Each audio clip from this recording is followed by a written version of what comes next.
Rapaziada, bem-vindos a mais um vídeo aqui no canal. Hoje eu trago pra vocês como baixar Dragon Ball Budokai 3. Não é uma cópia, mas não é uma verdadeira. Primeiro vocês têm que precisar do 4 Chariot. Pesquiso Dragon Ball Budokai Tenkaichi 4. É isso aqui, Dragon Ball Super Tenkaichi Tag Ten CSU. Vocês baixam, esperam baixar, você instala o PPSPP, vocês entram e entram no jogo.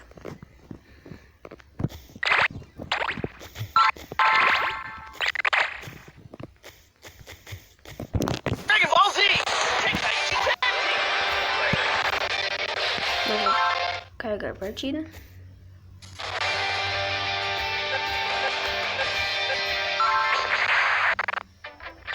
Opa, apertei errado. Batalha livre. Aí você escolhe aqui seu nome. Você escolhe qual personagem que vocês querem. E aperta OK.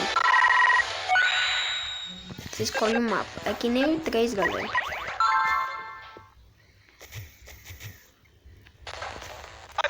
Aqui. Muito top. Está travando porque eu tô gravando. Vai dar uns lag quando vocês entrarem, mas é assim mesmo.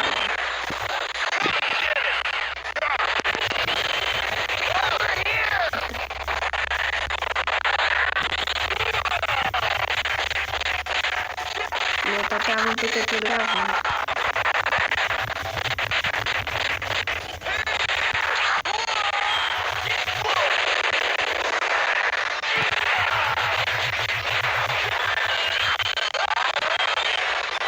E é isso. É isso, galera. Espero que vocês tenham gostado do vídeo. Falou e fui.